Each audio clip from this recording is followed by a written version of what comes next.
é um motivo de muita alegria, porque nós temos a oportunidade única de estarmos na casa do Senhor, para adorar o único que é digno de toda a honra, toda a glória e todo louvor.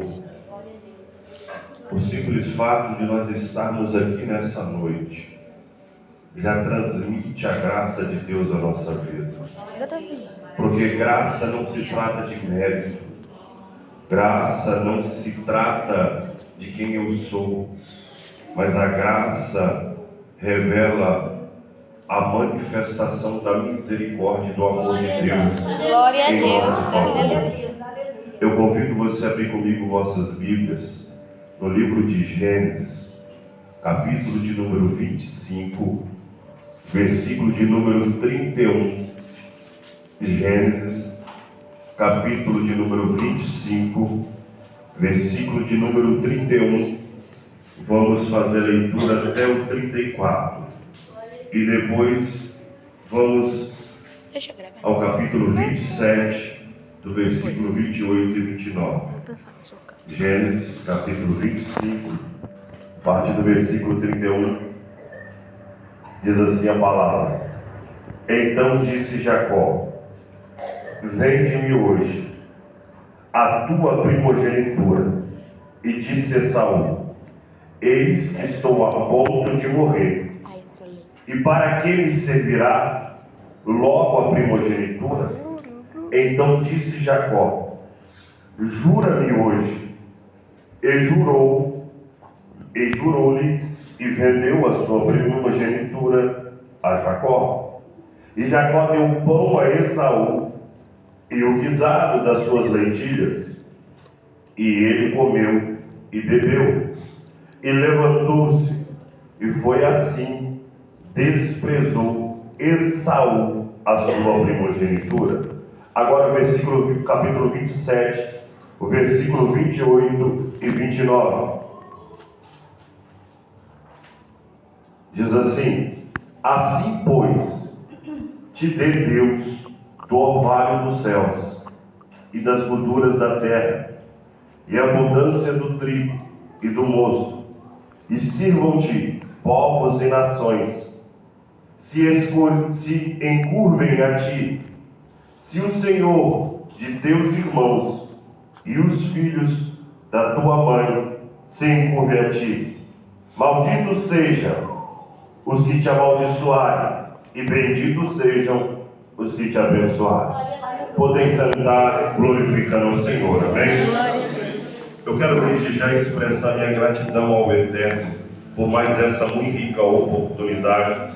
Louvo a Deus pela vida da nossa bispa, pela vida do pastor Adilson, pastora Márcia, missionária Carol, dos levitas, a cada um dos obreiros dessa casa, obreira Antônia, a cada um dos irmãos que aqui estão, das irmãs, meu filho Riandro, que me acompanha essa noite, o jovem Davi, que Deus abençoe, amém? Esse texto a qual nós fizemos a leitura, nós vemos que ele vai trazer a realidade soberana de Deus. Ele traz ao nosso coração o desejo de Deus em reafirmar o pacto com a sua criação, o desejo que Deus tem em trazer novamente para o seio da sua presença a criação a qual Deus tinha trazido à existência a vida. E quando nós vemos e entendemos, nós vemos que essa criação, decaída no delite do pecado, decaída pela desobediência, nós começamos a ver que quando a criação de Deus, que Deus se encanta em ter feito, porque depois de Deus ter criado o homem, Deus se alegra, e Ele vai dizer que o homem é a coroa da sua criação. Perceba que o Senhor Ele dá uma ordem ao homem: poderá comer de todo o fruto do jardim, de menos o fruto do conhecimento do bem e do mal, porque se comesse, certamente morreria. Perceba que o homem ele desobedece à voz do Senhor. Ele come desse fruto. E quando o homem come desse fruto, eu vejo um prato. E esse mesmo prato, pastor, ele foi implantado no seio, no ângulo de Lúcifer. Porque enquanto Lúcifer estava imperando no primeiro Éden, que era formado de pedras afogueadas, não existia relva, não tinha oxigenação, o ser humano ainda não havia sido formado. Ele vê que ele é diferente dos demais querubins. Ele percebe que há uma diferença grandiosa, que ele refletia a glória por ser feito de pedras preciosas, por ele abrir as suas asas e o som do tamborim sair, por ele andar e o som do pífaro ser tocado. Ele vê que o Eterno, ele saía do trono para ver a sua adoração. E agora entra algo em seu coração. Eu sou semelhante ao Eterno. É aí que Deus vai criar o primeiro arcanjo.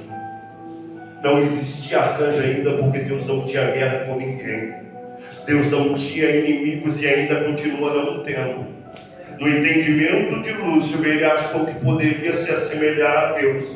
Mas quando Deus cria Miguel, o nome Miguel significa quem é semelhante ao Altíssimo. E nós vemos que ele não foi capaz de aguentar o arcanjo, como dirá o Criador de todas as coisas. E perceba que quando o homem cai, ele peca, desobedece ao primeiro tribunal existente na terra. E a sentença desse primeiro tribunal já é a morte. Mas perceba comigo, não é como a corte norte-americana, que a sentença de morte é dada pela injeção letal ou pela cadeira elétrica. Porque na corte norte-americana, a sentença é gerada da morte física. Só que a morte que o homem agora, ele começa a ter sobre a sua vida, é a morte eterna, é a morte espiritual, é a morte da alma. Porque o homem é formado na tricotomia, corpo, alma e espírito. O corpo padece, ao pó ele voltará. A alma, ela vaga de eternidade a eternidade. O destino será a eternidade nos seios do Senhor, no paraíso, ou a eternidade no lago de fogo, na morte eterna, no sofrimento eterno. Mas o espírito, ele é devolvido a Deus. O nosso espírito é o que carrega o DNA de Deus dentro de nós. É por isso que muitas vezes você se pega no vazio tenebroso e não entende o que está acontecendo, o que está faltando. É o teu espírito clamando pela adoração eterna, porque ele tem dentro de si o DNA da adoração, e ele começa a clamar: eu necessito de orar, eu necessito de jejuar, eu necessito da palavra, eu necessito de Deus. Glória a Deus, aleluia. Porque você não está aqui essa noite não é porque você quis. A tua carne não deseja estar na igreja. A tua carne não deseja orar. A tua carne não deseja ler a palavra. Mas o Espírito, ele grita ardentemente: eu preciso estar conectado com Jesus. Eu preciso estar ligado com o Criador. E perceba que a sentença deste tribunal tira que o homem retira dele o que ele tinha de mais precioso para esse filho. Que era o quê? A presença de Deus, a comunhão com o Eterno, o prazer de ouvir o Senhor face a face em todas as virações do dia, o prazer de aprender com o dono da vida, o prazer de poder verdadeiramente tem uma inteligência que nenhum outro homem alcançou, porque de fato ele aprendia com aquele que tudo sabe, com aquele que tudo conhece, com aquele que tudo criou. E quando ele perde isso, vai passando-se o tempo, e perceba-se que passa algumas dispensações. A dispensação da inocência é perdida pelo pecado. Agora vem a dispensação da consciência, que se dá de Abraão até Noé. De Noé até Abraão vem a dispensação do governo humano. Mas quando chega em Abraão, vem a dispensação patriarcal. E aqui nós vemos que por volta do ano de 2166 a.C., Abraão nasce. E por volta do ano de 2091 a.C., o Senhor o chama. Já com 75 anos de idade, o Senhor se apresenta a ele em Ur dos Caldeus, lugar de idolatria. Havia diversos deuses, diversas divindades, mas ninguém se lembrava quem era o Eterno. Ninguém ouviu falar do Senhor. Ninguém conhecia o Criador dos céus e da terra. Só que ele se apresenta.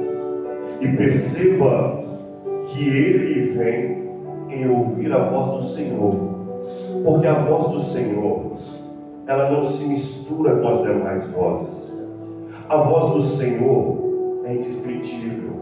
A voz do Senhor, ela ecoa dentro da alma, ela arde.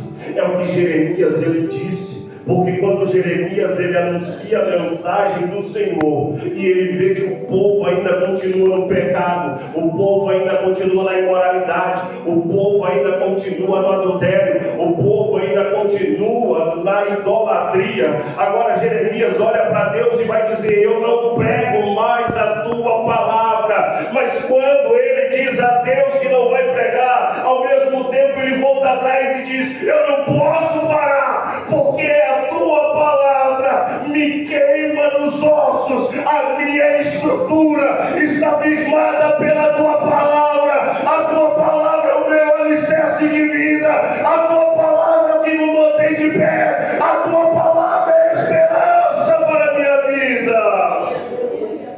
Ele teve entendimento. É a tua palavra que traz a restauração. E em cima dessa abordagem da dispensação patriarcal, eu quero desenvolver essa mensagem trazendo uma pergunta aos nossos corações aqui essa noite. Qual prato tem sido consistente na sua vida? Repito, qual prato tem sido consistente na sua vida? O primeiro prato que eu quero falar essa noite é o prato da decisão. Porque perceba comigo que Abraão ele respondeu positivamente o convite de Deus. Perceba comigo, o seu pai era fabricante de imagens. Ele cresceu vendo um vasto panteão de deuses. Era Deus para tudo quanto é coisa, era Deus para a colheita, era Deus do sol, era Deus da lua, era Deus da chuva, era Deus da tempestade, era Deus da guerra, era Deus de tudo quanto é forma. Só que o que me chama a atenção e eu consigo conjecturar é o desejo ardente da alma de Abraão, porque a Bíblia vai dizer que Abraão era casado com Sarai, uma mulher bela, formosa, mas estéril. E na cultura ocidental daquela época, a maior virtude, a maior alegria, e até hoje de quem é casado, é poder ter filhos. O desejo de Abraão era ter filhos. Só que a Bíblia não me relata, mas eu começo a imaginar quantos clamores ele deve ter feito, quantos pedidos ele deve ter feito a este vasto panteão de deuses. Me conceda a abertura da madre da minha esposa. Me conceda que a minha história seja contínua. Me conceda que verdadeiramente a minha geração venha se lembrar de quem eu fui. Porque para o judeu o que mais importa é a continuação da história. vale mais do que o ouro e a prata, é a sua história, é a sua descendência, se lembrando de quem tu foi, de que realmente a tua existência demarcou uma história importante sobre essa terra. Talvez a frustração tenha dominado. Só que quando Abraão ouve a voz do Eterno, é passivo de eu entender, mesmo a Bíblia não relatando que ele tenha clamado por isso, pastor, porque quando Deus se apresenta, o que Deus fala? Ei, Abraão, eu sou o Criador dos céus e da terra. Eu hei de te levar para uma terra que manda leite e mel, e farei de ti pai de multidões. Quantas estrelas do céu, se tu pode, a areia do mar, assim serão a tua descendência.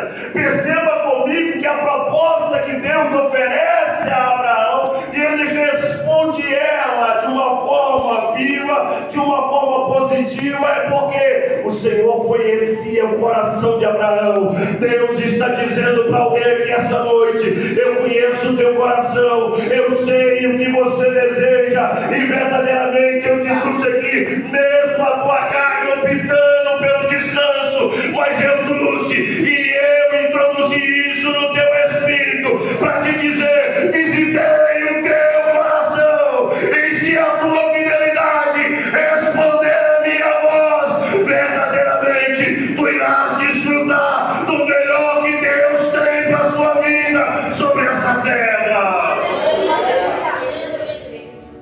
Perceba comigo, o primeiro prato, o prato da decisão, foi oferecido a Abraão.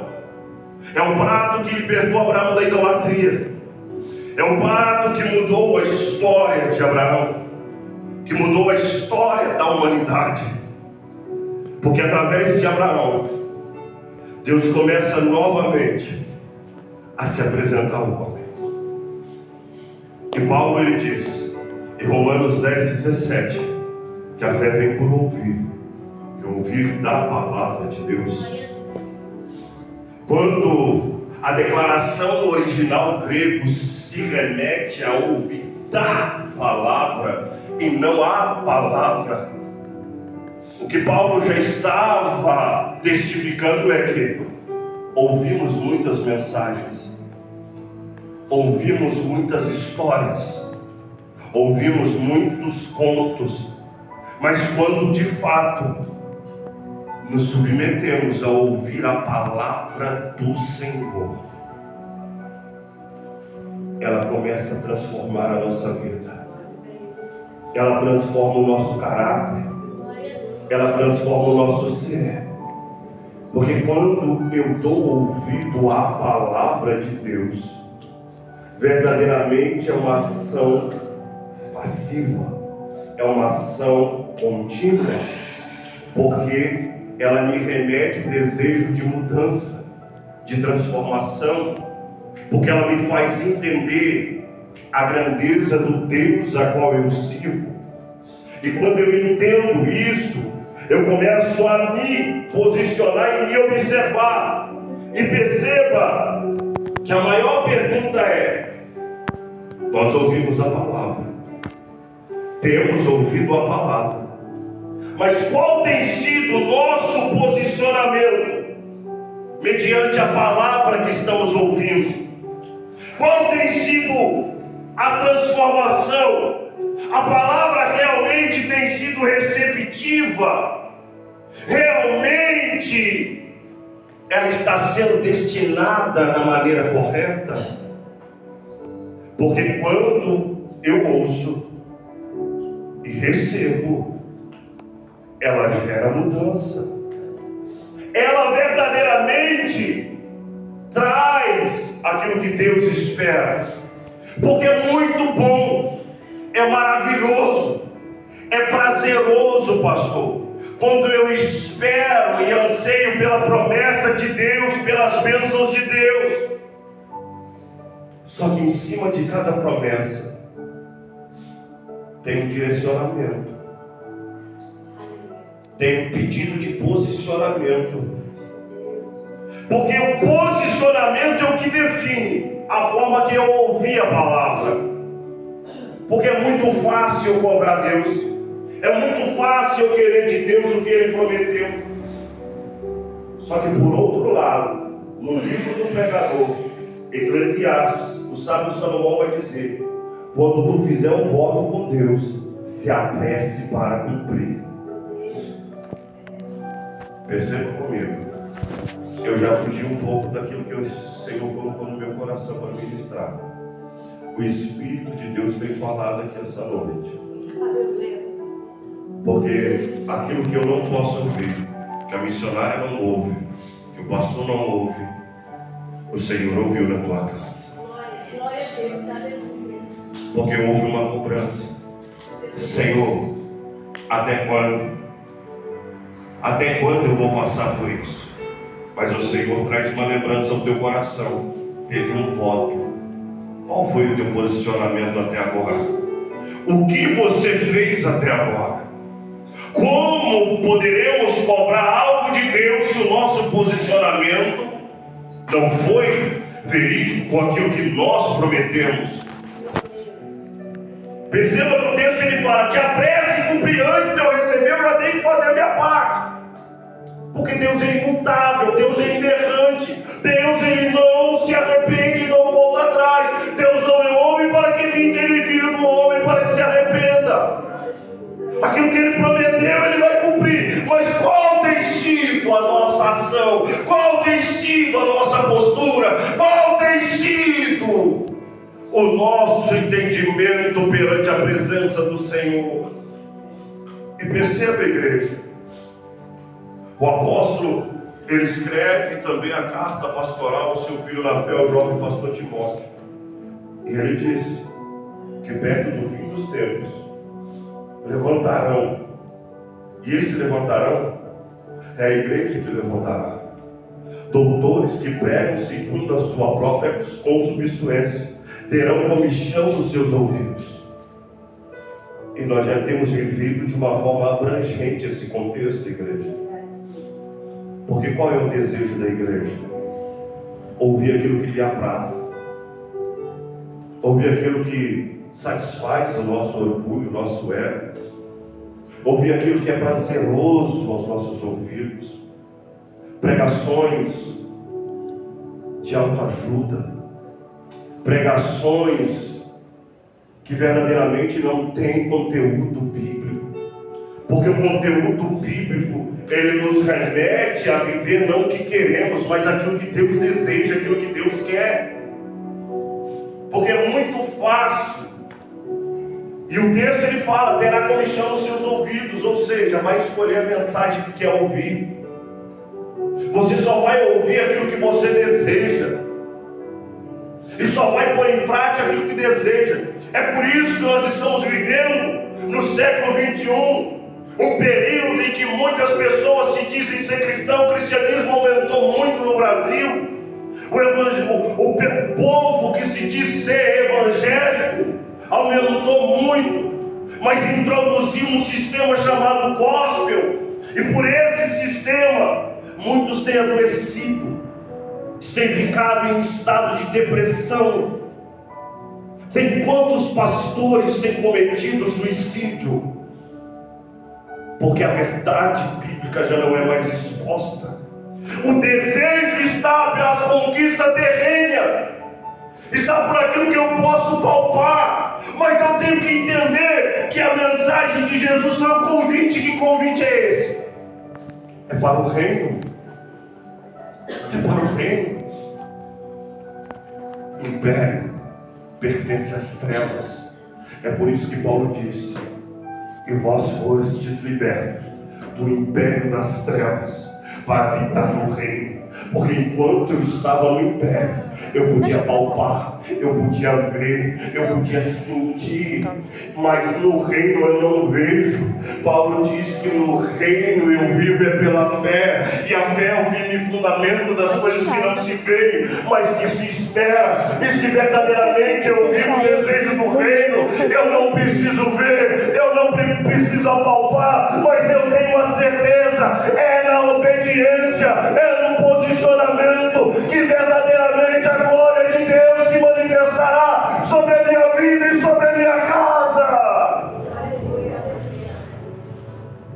perceba comigo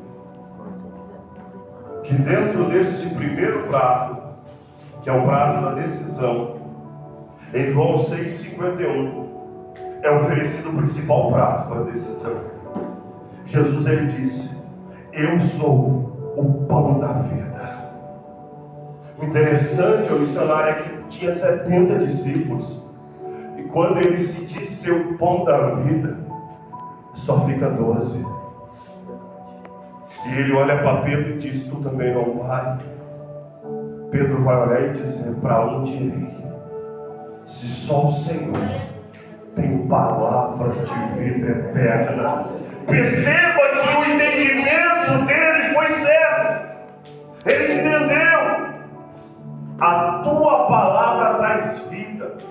E quantas vezes hoje em dia nós ouvimos a voz do Senhor, ouvimos a palavra do Senhor, mas nós queremos a bênção, mas não queremos o posicionamento, não queremos a santificação. E veja que a voz do noivo só pode conhecer a verdadeira noiva. Jesus disse em João: eu conheço as minhas ovelhas, elas conhecem minha voz e me seguem. Não tem como eu dizer que eu conheço a Jesus se eu não sigo a tua palavra, se verdadeiramente eu não cumpro a tua palavra. Porque perceba comigo, igreja, que no Gólgota houve uma voz, um grito. Na cruz do Calvário, o inocente gritou: Pai, perdoa-os, eles não sabem o que fazem. Perceba comigo que hoje a igreja de Cristo Jesus continua gritando, mas nós gritamos: crucificam mais uma vez, assim como o povo fez. Gritamos: crucificam quando traímos. Gritamos: crucificam quando nós desobedecemos a Ele. Gritamos: crucificam quando dizemos ser cristão, mas vivemos como mundanos lá fora. Estamos gritando: crucificam-os. Mas entenda, Ele ofereceu perdão. E nessa noite Ele está dizendo: eu te perdoo. Eu te perdoo. Mas o meu perdão tem que gerar posicionamento. O meu perdão tem que gerar mudança de vida. Perceba comigo, igreja, que o perdão, para ser completo, ele mostra que ele remeteu em nossas vidas um novo nascimento. Se eu não nascer de novo, eu não posso entrar no reino do céu. A mensagem do reino eu não aceitei, porque a mensagem do reino, ela traz confronto contra o pecado, ela estabelece uma mudança de vida, e não é opcional, é obrigatória, para que verdadeiramente eu testifique que eu pertenço a Cristo. Abraão, ele aceitou o prato principal. Não tinha Torá, não tinha Taná, mas ele ouviu a palavra, ele ouviu a voz do Senhor. Hoje nós temos a palavra do Senhor, de Gênesis a Apocalipse. Não só a Torá, que é os 5 primeiros livros, não só a Taná, que é de Gênesis a Malaquias, mas nós temos a revelação do Messias que fora revelado de Gênesis a Malaquias se cumprindo. E ele estabelecendo um novo pacto, a nova aliança, que vem dos seus evangelhos até Apocalipse. E qual tem sido o nosso posicionamento mediante o que estamos ouvindo? O segundo prato é o prato da prioridade. Perceba que comigo que no primeiro texto que nós lemos, ele vai mostrar que a satisfação da carne está no prato, o que satisfaz a sua vontade. Perceba comigo, igreja, nós habitamos no mundo físico, só que esse mundo físico, ele responde ao mundo espiritual. Tudo aquilo que o mundo espiritual ele rege, o mundo físico responde, ele obedece. E perceba comigo que verdadeiramente, para de fato nós conhecermos o mundo espiritual, há 3 elementos primordiais da nossa existência, que eles darão uma resposta negativa ou positiva. Esses 3 elementos, eles são a origem, a identidade e o pertencimento.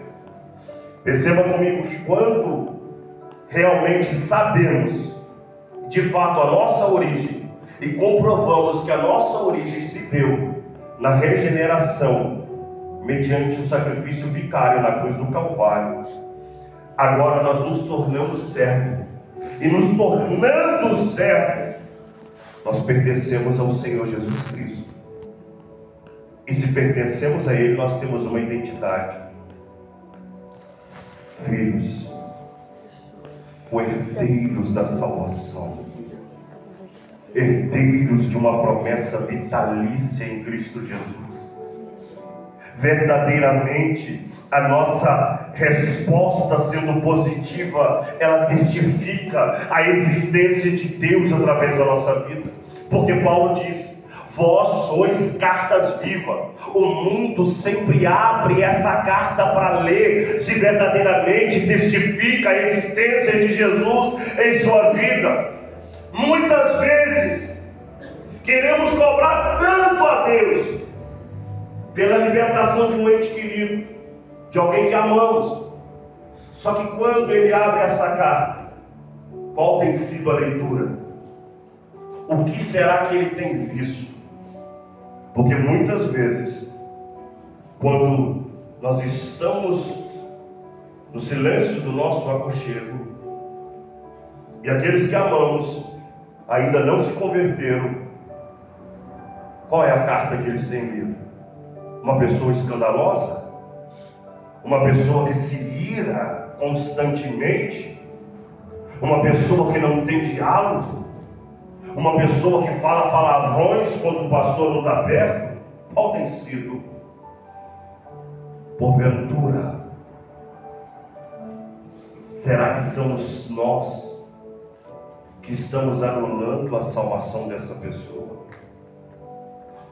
Porque o testemunho da carta revela o posicionamento. Igreja, o Senhor está falando fortemente aqui essa noite.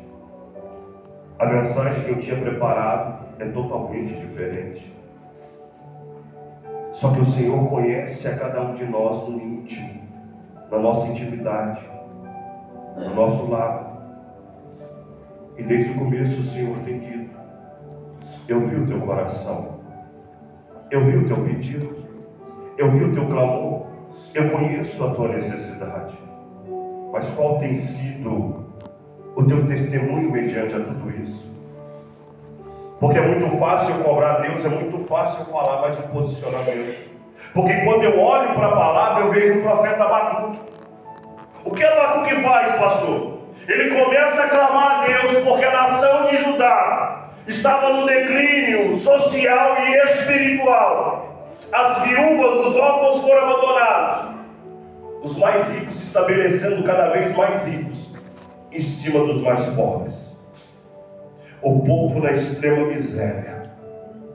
E agora ele clama a Deus: Senhor, socorre-nos, porque o nosso próprio povo está se matando. O próprio povo está sendo cruel um com o outro. E Deus diz: o socorro está vindo, mas vem do norte. São os caldeus. Babilônia vai tomar Judá. Todos serão escravizados. E o mesmo profeta que questiona Deus pelo sofrimento do povo, pelos feitos do povo, agora vai questionar: Senhor, como porventura o Senhor permitirá que os ímpios venham nos punir? Nós que somos o povo santo, mas cadê a santidade do povo que diz ser santo, se o próprio profeta apresentou diante de Deus? Não tem amor, não tem caridade, não tem piedade, não tem justiça, não tem fidelidade, não tem santidade. E nós somos assim. Queremos nos apresentar diante de Deus, nas nossas orações, um jargão montado que não remete ao que estamos vivendo. E esquecemos que a Bíblia vai nos ensinar e nos dizer e também alertar que os olhos do Senhor são como chamas de fogo. E quando ela revela as chamas de fogo, Levita, ela está dizendo: nada fique oculto, nada passa desapercebido. Eu estou contemplando toda a terra, eu estou vendo todos os seus passos, eu estou vendo todas as suas falas, eu estou vendo todo o seu posicionamento. Então não adianta nós termos uma oração bonita, mas sem conteúdo, sem expressar verdadeiramente a essência do que estamos vivendo. O Senhor está dizendo essa noite: venha na simplicidade, mas rasgue o teu coração. Venha em simplicidade, mas tenha arrependimento verdadeiro. Porque o convite que ele fez, depois que o profeta questiona que o simples seria a justiça de Deus, vem, Abacuque, sobe na torre de vigia. Sobe. Aqui eu vou te mostrar. E quando ele sobe na torre de vigia, verdadeiramente ele vê que não era injustiça, mas era justiça preveniente de Deus. Preveniente porque traria um convite ao avivamento, mesmo em meio ao exílio, mesmo em meio ao sofrimento. Porque muitas vezes só encontramos o avivamento na dor, no sofrimento, nas crises, porque elas nos sufocam de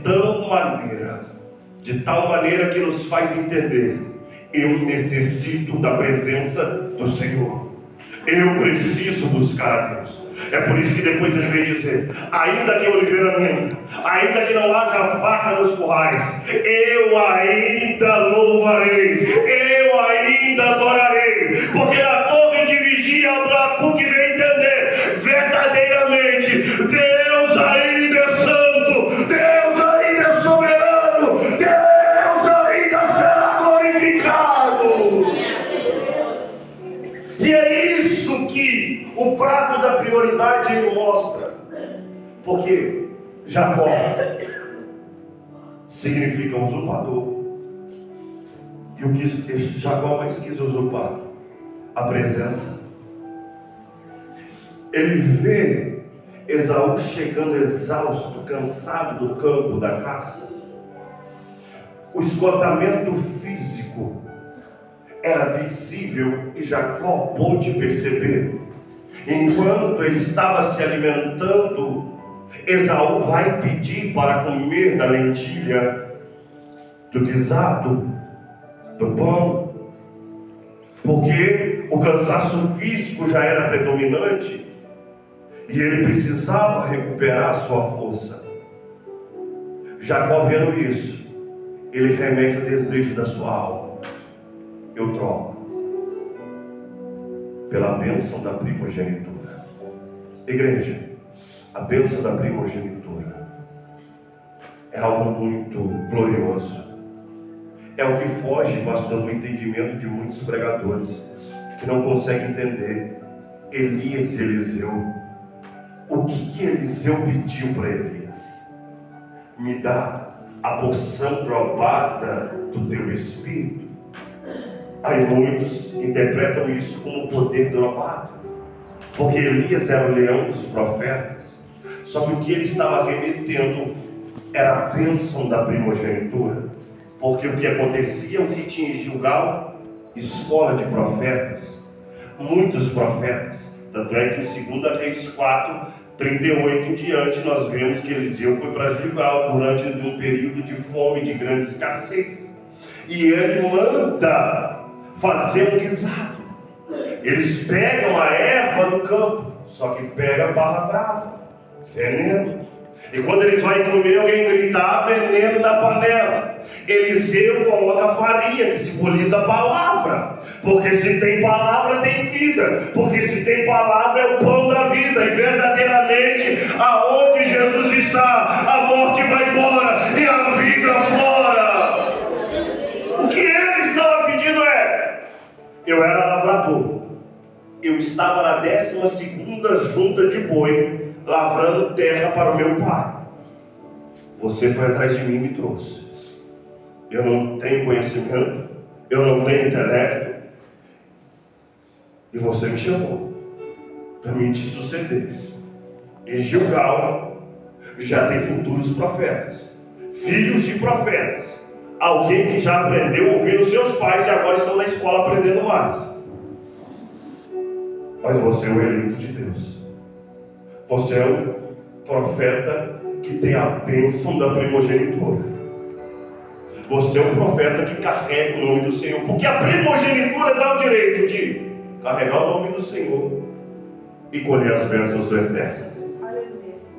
É por isso que ele pede: eu quero a porção louvada, eu quero a bênção da primogenitura, eu quero ser o teu sucessor. Pode ter vários profetas, mas eles não têm intimidade, eles não carregam o nome do Senhor, eles não conhecem a voz do Eterno. Eu desejo isso. Era isso que ele estava pedindo, era verdadeiramente carregar o nome do Senhor.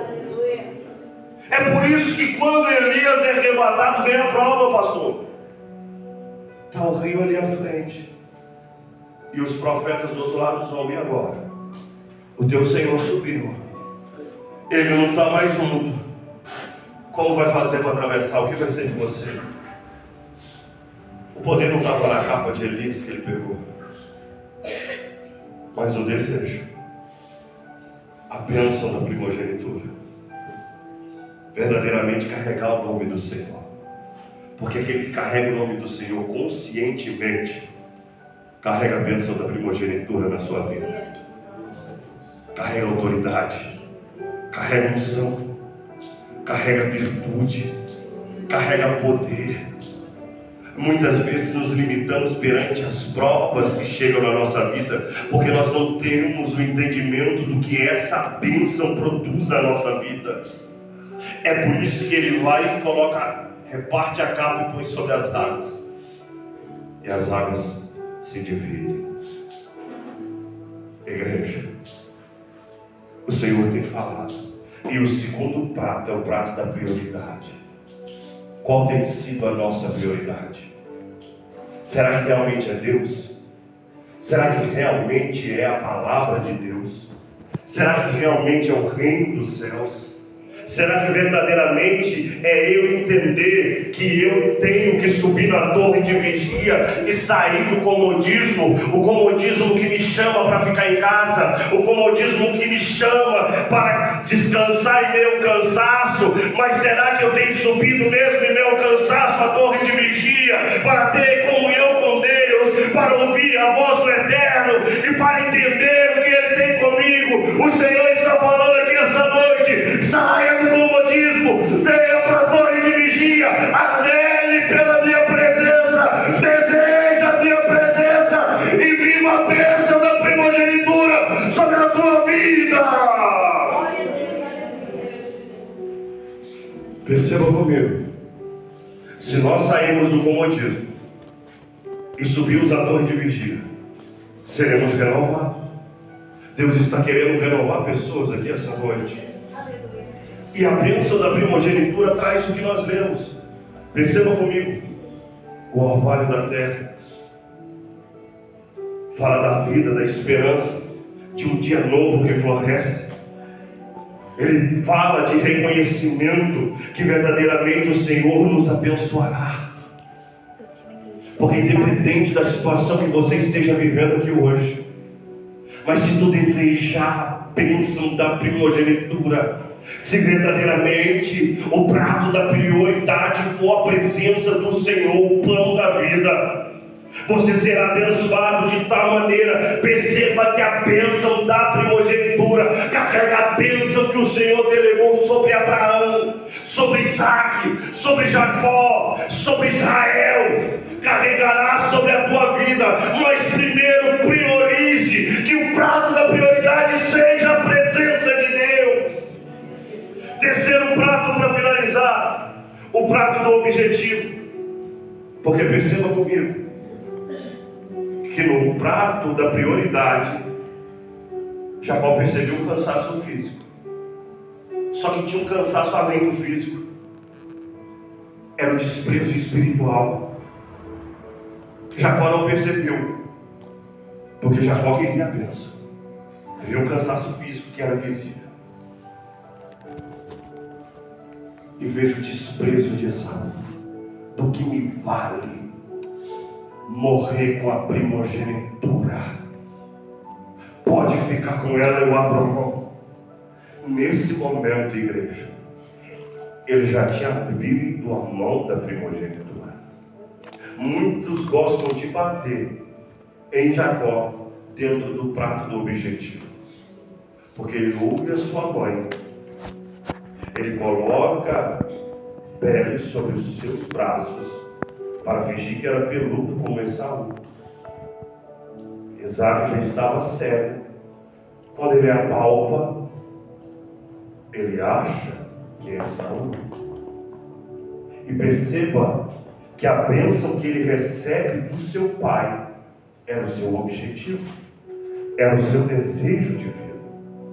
E perceba comigo que essa bênção, ela carrega mais riqueza do que qualquer fazenda, do que qualquer gado, do que qualquer ouro ou prata.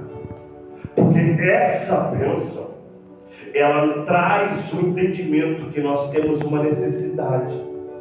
E que necessidade é essa? Viver sob os cuidados do Senhor.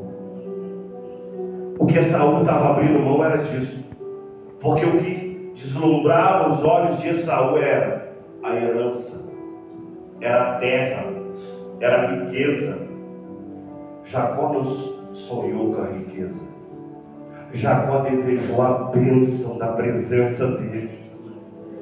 E perceba, como eu disse antes, Jacó, ele significa usurpador ou suplantar, e ele também significa agarrado ao calcanhar, que revela o seu nascimento.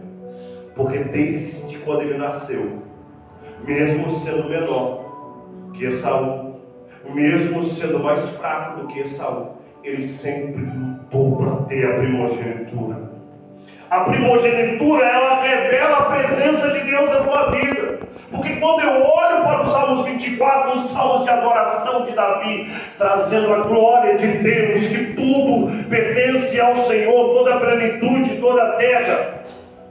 E muitas vezes nós não entendemos a afirmação de que o mundo jaz no maligno. Nós temos mania de dar tudo para o diabo e nada pertence a ele. Porque o que jaz no maligno é a mente humana, é o desejo do mal, é o desejo do ódio, da vingança, do suicídio, do homicídio. É tudo aquilo que pende para a ação do inimigo. É por isso que jaz do maligno. Mas o Salmos 24, o salmista declara: toda a terra, toda a plenitude, todo o universo pertence ao Senhor. E nós temos costumes de dar as coisas para o diabo. Dão as águas a Iemanjá, dão a selva para Oxó, dão tantas coisas, e Deus está gritando: eu não dei nada para ninguém, tudo ainda me pertence, tudo é meu. E nós nos limitamos ao medo e queremos dar ao inimigo. E Deus está dizendo: eu te trouxe aqui essa noite para você entender, você ainda me pertence, a tua família me pertence. Hoje eles podem até não estar aqui com você, mas o teu posicionamento, o prato do teu objetivo, irá dizer que verdadeiramente eu e minha casa serviremos ao Senhor. Porque o prato do objetivo revela. O mesmo salmista que escreveu o Salmo 24, Davi, ele estava no Santo Monte Sião quando escreve esses salmos, trazendo a arca. A arca já havia ficado 3 meses na casa do Obed-edom. Uzá já tinha morrido, sofreu uma ruptura no coração. No momento que os bois foram tropeçar, ele foi tocar a arca. Na casa de Abinadab, 20 anos nada acontece.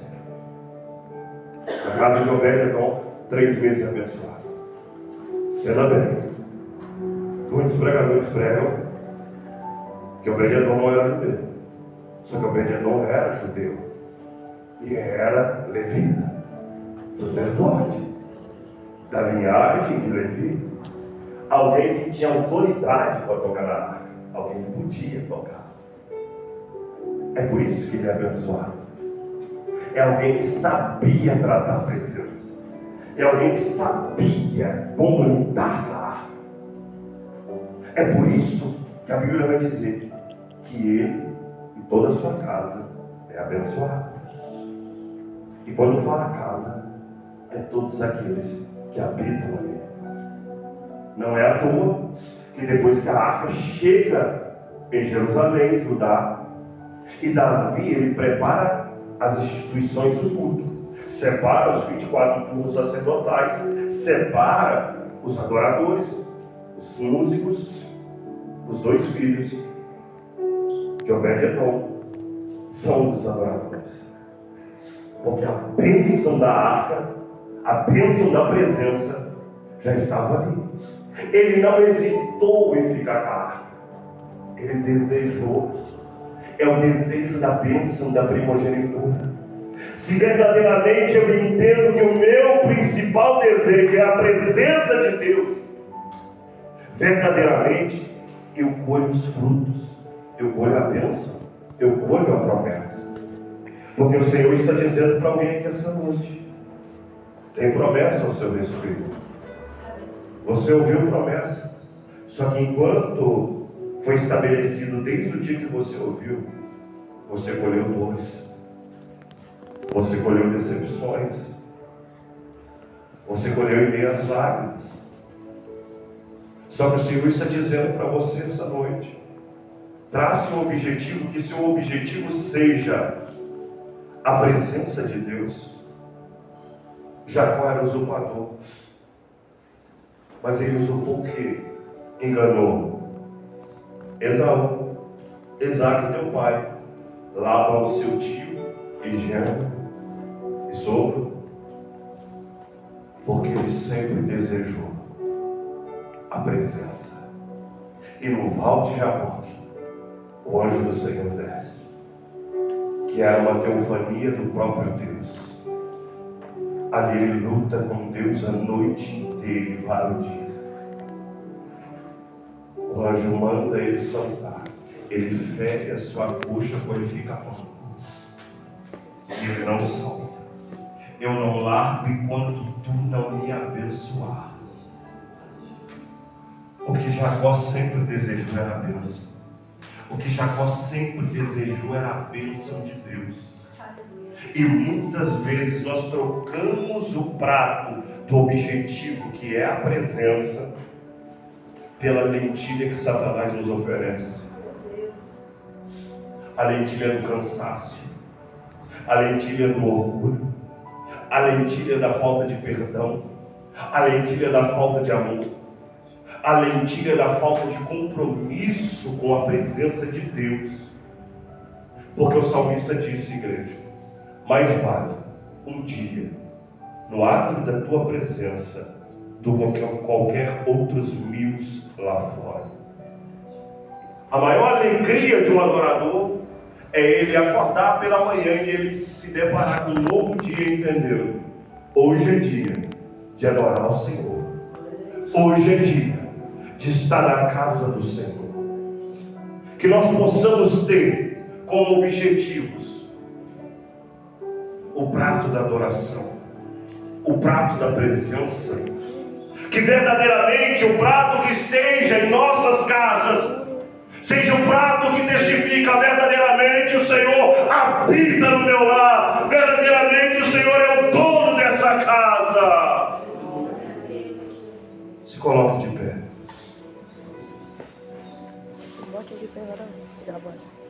Eu convido